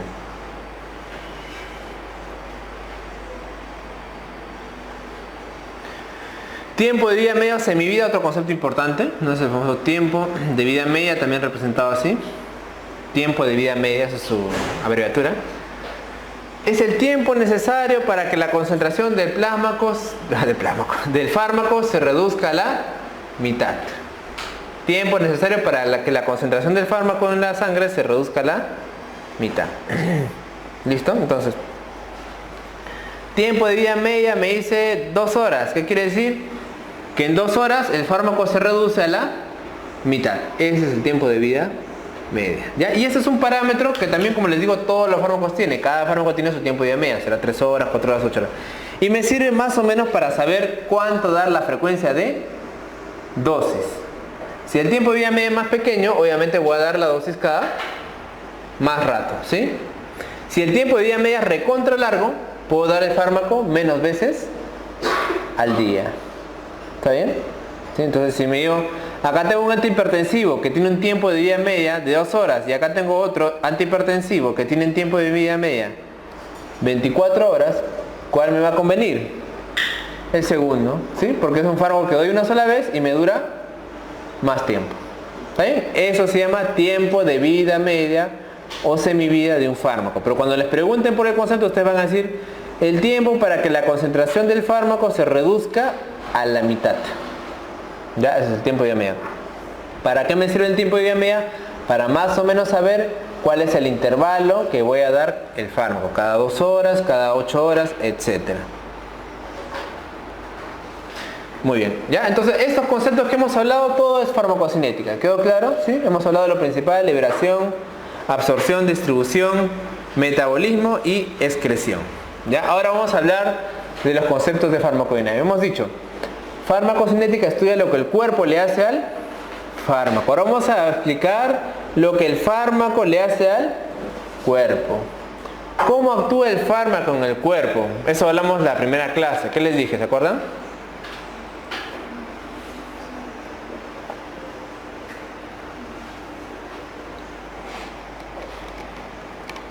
Para crear un fármaco, ¿qué hacen los investigadores? Estudian vías fisiopatológicas. ¿Se acuerdan que les puse el ejemplo de los YECA? ¿Sí? Les dije, cada cosa tiene su vía fisiológica. Nosotros ya sabemos cómo funciona el organismo. ¿Qué va a hacer un fármaco? El fármaco se va a meter en esas vías fisiopatológicas. ¿Cómo? A través de la relación fármaco-receptor. Fármaco-receptor. Esa es la farmacodinámica. O sea, el fármaco no es alguna sustancia mágica que va a causar algo. El fármaco se va a unir a un receptor que ya existe, que ya tiene una vía fisiológica y va a alterar esa vía. ¿Está bien? Entonces, necesitamos conocer la interacción del fármaco a nivel molecular, y las consecuencias de estas interacciones. Eso, así va a actuar el fármaco. Por eso es lo que hace el fármaco al cuerpo. Muy bien, ¿qué es el receptor, doctor? El receptor es una macromolécula, casi siempre es una proteína celular a la que se va a unir el fármaco para ejercer su acción. La unión generalmente son por enlaces químicos de manera reversible, ¿sí? Casi todos los fármacos se van a unir y luego se van a salir. Eso es una unión reversible. El efecto farmacológico se produce tras la interacción o unión selectiva del fármaco con su receptor, situado en la membrana o interior de la célula, ¿no? ¿Se acuerdan ustedes, ¿no? el diagrama del mosaico fluidos, ¿no? De la célula, ¿sí? Fosfolípidos y los receptores eran proteínas, ¿no? Esas proteínas justamente van a ser los receptores a los cuales el fármaco se va a unir para generar una respuesta. ¿Qué más, doctor? La unión fármaco-receptor es específica. ¿Por qué es específica? Porque el fármaco se va a unir a ese receptor, pero no a otro. Claro, yo tengo que crear una molécula que se una solamente a ese receptor. Imagínate si yo creo algo y va a unirse a cualquier receptor, ¿no? Sería una hecatombe. Tiene que unirse solamente a ese receptor que yo deseo. Por eso se llama que es específico. Pequeños cambios en la estructura del fármaco pueden dar lugar a cambios en el efecto, ¿ya? Por eso es tan importante la creación de los fármacos y la estructura química. Muy bien. Esto es muy importante que recuerden. Doctor, ¿cuáles son las características de la unión fármaco-receptor? Primero, la afinidad. ¿Qué quiere decir la afinidad? Es la capacidad para unirse a un receptor específico y formar el complejo fármaco-receptor. Especificidad es la capacidad para discriminar una molécula de otra. ¿Ya? En términos simples, afinidad es el grado de atracción que se tienen en ambos, ¿ya? Afinidad. ¿Qué es la afinidad? El grado de atracción. Capacidad para unirse. Afinidad. ¿Qué es la especificidad? Es la capacidad de unirse a este receptor, pero no a otro receptor. ¿Está bien? Por eso dice para discriminar una molécula de otra. Entonces, afinidad, grado de atracción. Especificidad, que se una a este receptor y no se una a otro receptor. Eso es especificidad. ¿Y para qué se va a unir? Para generar una actividad intrínseca, ¿ya? Este concepto también es un concepto netamente de fármaco, ¿ya? ¿Qué significa actividad intrínseca? Quiere decir que el fármaco genera una respuesta en la unión. O sea, tiene una eficacia. Por ejemplo, si me voy a unir a la cascada de los Yeka, tiene que generar la reacción de la cascada de los Yeka.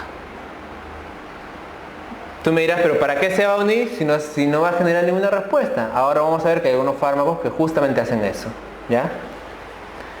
Esta actividad intrínseca tiene un valor numérico que oscila entre 0 y 1, ¿ya? 0 y 1, siendo 1 la eficacia máxima y siendo 0 ninguna eficacia. Los receptores fisiológicos. ¿Ya? Los receptores fisiológicos pueden ser de múltiples familias estructurales. Acá tenemos ejemplos, ¿no? Este es el receptor ligado a proteínas G. ¿Se acuerdan las proteínas G que estudiaron en bioquímica? ¿Sí? La nitriclasa, todo eso. Ya, entonces, la mayoría de receptores, como ustedes pueden ver acá hay ejemplos, se manejan por sistemas de proteínas G. ¿Cuáles son esos, doctor? Mira, acá por ejemplo, el receptor colinérgico muscarínico, ¿sí? La acetilcolina. ¿Qué es el ligando? El ligando es la sustancia a la cual se va a unir al receptor. Ligando es la sustancia a la cual se va a unir el receptor. ¿Cómo es el receptor? Proteína G. El receptor de eicosanoides también es proteína G. El receptor adrenérgico beta, que lo vamos a estudiar más adelante. ¿Qué tipo de receptor es? Proteína G. Habrán otros receptores llamados por conductos iónicos, ¿sí? Conductos iónicos como sodio y calcio. Ejemplos: el receptor GABA de las benzodiazepinas que se encuentra en el sistema nervioso central, el receptor muscarínico 2 de la acetilcolina, el receptor de serotonina y los activados por la despolarización de la membrana, sodio, calcio. Estos de acá, por ejemplo, se encuentran ¿dónde? En el corazón. ¿Se acuerdan de fisio? Sí, el corazón tenía receptores de sodio y calcio, ¿se acuerdan, no? Receptores de calcio voltaje, ¿no? Que venía el calcio y despolarizaba la membrana y el corazón se contraía. Entonces, esos receptores se llaman receptores por conductos iónicos, sodio, calcio, ¿ya? Otro tipo de receptores fisiológicos. Enzimas transmembrana. Acá tenemos a los receptores de tirosina. Eso de acá los estudiarán en inmunología seguro, ¿sí? Otros receptores, los transmembrana no enzimáticos. Acá tenemos a los receptores tipo TOL, que son los receptores de inmunidad también innata, que tienen que ver con las bacterias. Otros receptores se encuentran en el núcleo, ya no en la membrana. Ejemplo, estrógenos, ¿no? No sé si esta pregunta de examen de admisión para San Marcos, pero también vienen las preguntas de NAM, ¿no? ¿Cuál de los siguientes receptores se encuentra en el núcleo? Los receptores de los estrógenos, ¿sí? Son uno de los ejemplos de los receptores que están en el núcleo. Otro, receptor de la hormona tiroidea, ¿sí? Y así hay otros tipos de receptores, ¿no? Entonces son las familias de receptores más importantes que ustedes tienen que recordar en la sesión, ¿no? Acá están los receptores de proteína G, no sé si se acuerdan, ¿no? Acá tienen, por ejemplo, a la unidad alfa, beta y gamma, y la unidad alfa, beta y gamma estaba ligada al guanil difosfato, ¿no? Que es la GDP. Cuando se une un ligando, va a activar a la proteína G, que es esta de acá, la unidad beta y gamma se separa y la alfa se va a unir a el GDP, que se va a fosforilar, ¿no? Este es el llamado GTP. Y luego estas proteínas van a llevar al desencadenamiento de las reacciones intramoleculares, ¿sí? Entonces, como les digo, acá lo más importante es saber que el fármaco se va a unir a los distintos tipos de receptores para ejercer una respuesta fisiológica, ¿sí? Una vez que pasaba esto, como ustedes pueden ver acá, ¿no? Se unía el efector y posteriormente van a empezar a aumentar los niveles de adenilciclasa y también pueden influir en algunos conductos de potasio y conductos de calcio, ¿sí? Acá tenemos las dos vías de las proteínas G. La vía del inositol trifosfato, ¿se acuerdan? Del inositol trifosfato y de la adenilciclasa, ¿ya? Entonces esto de acá es el mecanismo por el cual los fármacos van a actuar. Muy bien. Y según esto, entonces los fármacos se van a catalogar en agonistas y antagonistas.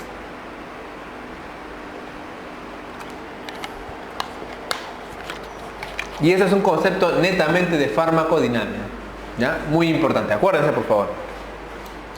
¿Qué es un fármaco agonista? Fácil. Antagonista es lo contrario, ¿verdad? ¿Sí?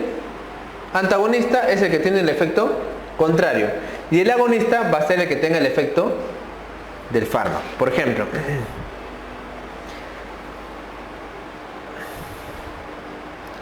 cuando hablamos de agonista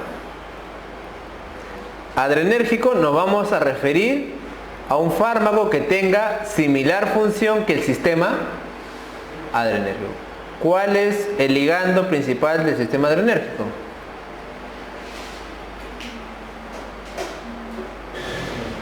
La adrenalina, ¿no se acuerdan? Cuando estudiaron el sistema nervioso, ¿se acuerdan? En fisiología seguro, ¿cómo se dividía el sistema nervioso? A ver. Muy bien, central, periférico y autonómico, ¿sí? El autonómico se divide en simpático y parasimpático. El simpático dependía de adrenalina, sistema adrenérgico, y el parasimpático de acetilcolina. Muy bien. Entonces, si yo utilizo un fármaco que va a tener el mismo efecto de la adrenalina, se va a llamar agonista adrenérgico. Y si utilizo un fármaco que tiene un efecto opuesto, se va a llamar antagonista. Muy bien, colinérgico se podría llamar, pero acá hablando solamente de adrenalina, antagonista adrenérgico. ¿Ya? De ese concepto fundamental. Ya otro. Entonces, agonista adrenérgico, antagonista. Agonista colinérgico, antagonista colinérgico. ¿Sí? Si yo digo agonista de los receptores de insulina, va a ser un fármaco que me va a favorecer la acción de la insulina. Si digo antagonista de los receptores de serotonina, ¿qué quiere decir? Es un fármaco que me va a oponer los efectos de la serotonina. Ya, ese es un efecto fundamental. Y a nivel de definición farmacodinámica, ustedes me van a decir, el agonista es un fármaco que tiene afinidad, tiene especificidad y tiene actividad intrínseca. ¿Cuál es la diferencia con el antagonista? ¿El antagonista tendrá actividad intrínseca? No. ¿Tendrá especificidad? Sí. ¿Y afinidad? También. ¿Por qué, doctor? Porque mira,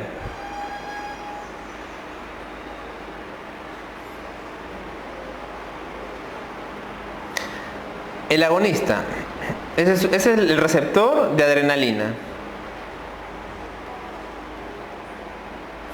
El agonista de adrenalina, ¿qué va a hacer? Se va a unir al receptor y ¿qué va a hacer? Va a favorecer la respuesta, ¿sí? ¿Cómo se llama cuando el fármaco actúa, es eficaz o inicia una respuesta? ¿Cómo se le llama eso? Actividad intrínseca. Eso es lo que hemos dicho, ¿se acuerdan? Actividad intrínseca. Es un concepto, como les digo, netamente farmacológico, tienen que memorizarlo, no hay otra. ¿Qué es la actividad intrínseca? Es la capacidad que tiene un fármaco para producir un efecto. Ya. Pregunta, ¿el antagonista qué va a hacer? El antagonista lo que va a hacer es unirse también, pero la diferencia es que no va a producir actividad intrínseca. ¿Sí? Por eso le decía, ¿no? ¿Para qué vamos a sintetizar un fármaco que no va a tener actividad intrínseca? Para que actúe como antagonista. ¿Por qué, doctor? Porque si tú copas el receptor de muchos antagonistas, ¿qué va a pasar? No va a haber respuesta. Estos son los receptores de adrenalina que hay en una neurona. Si le doy el agonista, activo, activo, activo, activo, activo. Pero si yo le doy el antagonista, ¿qué voy a hacer? Voy a copar receptores, pero sin respuesta. Por lo tanto, a la final, la adrenalina me va a funcionar, por ejemplo, al 50%. ¿Se entendieron? ¿Ya? Entonces, para ello, el antagonista debe tener afinidad igual que el agonista, ¿sí? Por eso, ¿tiene afinidad por el receptor? Si la tiene. ¿Tiene especificidad? Debe tenerla para poder unirse a ese receptor y no a otro. La única diferencia del agonista y del antagonista va a ser que el agonista tiene actividad intrínseca y el antagonista no tiene actividad intrínseca. Ya, eso es un concepto muy importante que les pueden preguntar de 1000 formas, ¿no? Les pueden preguntar ¿cuáles son las características del antagonista? Pues tiene afinidad, tiene especificidad, pero no tiene actividad intrínseca. Muy bien. Y finalmente el agonista parcial obviamente va a ser aquel agonista cuya actividad intrínseca no llegue a ser 1, ¿sí? Será por ejemplo 0.2, 0.5, o sea, no llegará a una actividad 100%. Ya es agonista parcial, por eso se llama agonista parcial. Y el agonista inverso es un agonista muy raro que casi no existe, que va a tener una respuesta contraria al agonista. O sea, sería un antagonista, pero en este caso va a tener la respuesta opuesta. ¿Ya? Pero este de acá es muy raro. Mayormente trabajamos con agonistas y antagonistas. ¿Está bien? Entonces cuando yo digo antagonista adrenérgico me estoy refiriendo a un fármaco que efectivamente se va a unir al receptor adrenérgico, que va a ser específico en el receptor adrenérgico, pero que me va a bloquear la respuesta porque no tiene ninguna actividad. Muy bien. ¿Qué más? Acá tenemos, por ejemplo, lo que es la concentración del fármaco. ¿Sí? Acá tenemos un fármaco X y un fármaco Y. Ya, esto de acá llamamos, por ejemplo, la potencia relativa, ¿no? La potencia relativa y la eficacia relativa. ¿Qué es la eficacia relativa, doctor? Fácil. Mira, este es el 100% de eficacia. Y vamos a comparar dos fármacos. El fármaco Y le damos y llegamos hasta el 50% de eficacia, ¿sí? El fármaco X le damos y llegamos al 100% de eficacia. ¿Cuál es más eficaz? El fármaco X. Esa es la eficacia relativa. Cuando un fármaco es capaz de llegar a una mayor respuesta, a un mayor efecto que otro. Simple. Aquí llamamos potencia relativa. Va a ser un fármaco en el cual va a llegar a la misma eficacia pero con una menor, muy bien, concentración, ¿sí? Acá el logaritmo me indica la concentración. Ustedes saben que a veces la concentración se mide en logaritmos, ¿no? Entonces, tengo un fármaco X y tengo un fármaco Y. Mira, el fármaco logro llegar al 100%, pero con una dosis más alta. El fármaco X llegó al mismo efecto, pero con una dosis más baja. Por lo tanto, la potencia relativa de un fármaco me mide la eficacia que tiene, pero con respecto a su concentración. Si yo necesito más fármaco para llegar a la misma potencia, obviamente va a ser un fármaco menos potente. Si necesito menos cantidad de fármaco para llegar a la misma eficacia, va a ser un fármaco más potente. Ya es un concepto fácil. Y acá tenemos una caracterización de lo que es el antagonismo. Ya, el antagonismo competitivo y el antagonismo no competitivo. ¿Ya? Al antagonismo no competitivo se le llama casi irreversible. ¿Ya? Y al antagonismo competitivo se le llama reversible.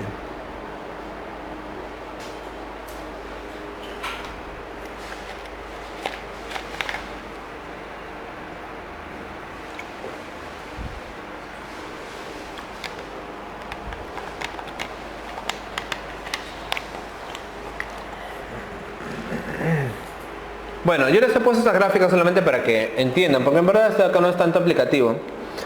Aunque no sé si viene una pregunta, creo que así con gráficos, pero sería bien raro, ¿no? ¿Qué quiere decir el antagonismo reversible? Obviamente va a ser un antagonismo que no es tan fuerte, ¿verdad? ¿Sí? Reversible no es tan fuerte. El irreversible, o también llamado pseudoirreversible, porque los que dicen pseudoirreversible dicen que efectivamente no existe en la naturaleza un antagonismo que sea totalmente irreversible, ¿no? O sea, no existe en realidad un antagonismo que sea totalmente irreversible. Por eso le ponen pseudo o casi irreversible. ¿Qué vemos acá? A ver, miren ustedes, vamos a concentrarnos, ¿ya? ¿Ven acá? Ya, este de acá es el efecto máximo, 0 a 100%, ¿sí? ¿Qué quiere decir esto de acá?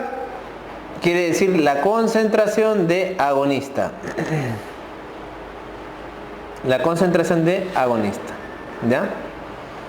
Entonces, el antagonismo competitivo va a ser que acá tenemos un paciente en el cual, digamos, no le damos ningún tipo de antagonista, ¿sí? No le damos ningún tipo de antagonista, y cuando le damos el antagonista empieza a tener menor efecto máximo, ¿sí? Le damos antagonista y tenemos menor efecto máximo. Pero al final, como ustedes pueden ver, el paciente, si le damos agonistas, vamos a lograr llegar al efecto máximo, ¿sí? Vamos a llegar al efecto máximo. Entonces miren ustedes, este antagonismo reversible, nosotros le vamos a dar más agonistas y vamos a lograr el efecto máximo, ¿sí? Doctor, ¿por qué la curva se desplaza hacia la derecha? Porque necesito más cantidad y es agonista. Si el receptor está antagonizado por el A, pero yo le meto agonista, o sea, ¿no? Está antagonizado, pero yo le meto agonista, ¿qué voy a hacer? Voy a romper justamente esta unión, que es reversible, y voy a llegar al efecto máximo. ¿Me entendieron? ¿Sí? Otra vez, tengo que darle cada vez más agonista para romper el efecto del antagonista y poder llegar al efecto máximo. ¿Qué pasa en el antagonismo irreversible? También llamado no competitivo. Ya, acuérdense, no competitivo porque no compiten, ya es irreversible. Por eso, antagonismo reversible también llamado antagonismo competitivo. En el antagonismo no competitivo, como ustedes pueden ver, a medida que yo le doy antagonista, miren ustedes, el efecto va bajando, ¿sí? ¿No? El efecto máximo, miren ustedes, va disminuyendo. Por más que yo le dé agonista, miren ustedes, yo aumento la dosis de agonista, como ustedes pueden ver acá, e igual no llego al efecto máximo. ¿Ya? Entonces por eso acá está la gran diferencia. En el reversible, si yo le daba agonista, ¿qué pasaba? Volvía al efecto máximo, ¿sí? Lograba vencer al antagonista. En el irreversible, como la unión es totalmente irreversible, por más que yo le dé agonista, no voy a llegar al efecto normal. ¿Ya? Esto es lo que representa esta gráfica que está en el libro Goodman, por ejemplo, ¿no? ¿Ya? Por eso se llama antagonismo irreversible y antagonismo reversible. Existe también el llamado antagonismo alostérico, que quiere decir que el antagonista se va a unir al mismo receptor, ¿sí?, pero en un sitio diferente. ¿Ya? Eso se llama antagonismo alostérico. Se une al mismo receptor, pero ya no en el mismo sitio, sino en un sitio diferente. Muy bien. Y finalmente existe el antagonismo fisiológico. Este antagonismo fisiológico van a ser en receptores totalmente diferentes. En receptores totalmente diferentes. ¿Sí? ¿Qué quiere decir? Por ejemplo, yo puedo, la presión arterial depende de varios sistemas, ¿no? Por ejemplo, de los YECA, del sistema adrenérgico, del sistema del calcio. ¿Sí? Entonces, si yo doy, por ejemplo, un adrenérgico, imagínense ustedes, dopamina, la dopamina me aumenta la presión arterial, yo puedo darle un antagonista, como el calcio. Un calcio antagonista me va a bajar la presión arterial, ¿sí?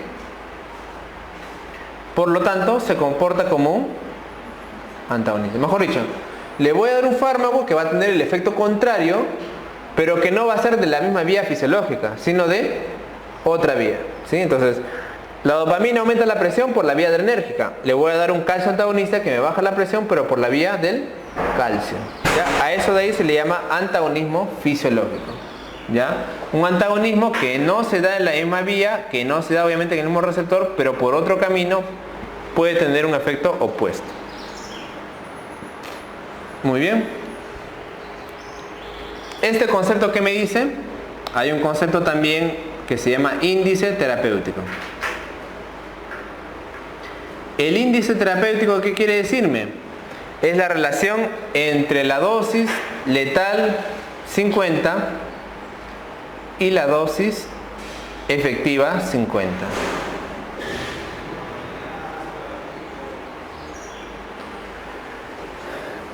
Fácil, ya cuando ustedes vean dosis 50, ¿qué quiere decir? 50%, ¿ya? Entonces, doctor, ¿qué es dosis letal 50? Es la dosis a la cual el 50% de la población muere, ¿sí? ¿Qué es la dosis efectiva 50, doctor? La dosis a la cual el 50% de la población tiene el efecto deseado. Fácil, entonces imagínense ustedes que vamos a hablar, no sé, de la furosemida. Ya, me dice, mira, 400 miligramos es la dosis a la cual el 50% muere, o sea, una dosis muy alta, ¿sí?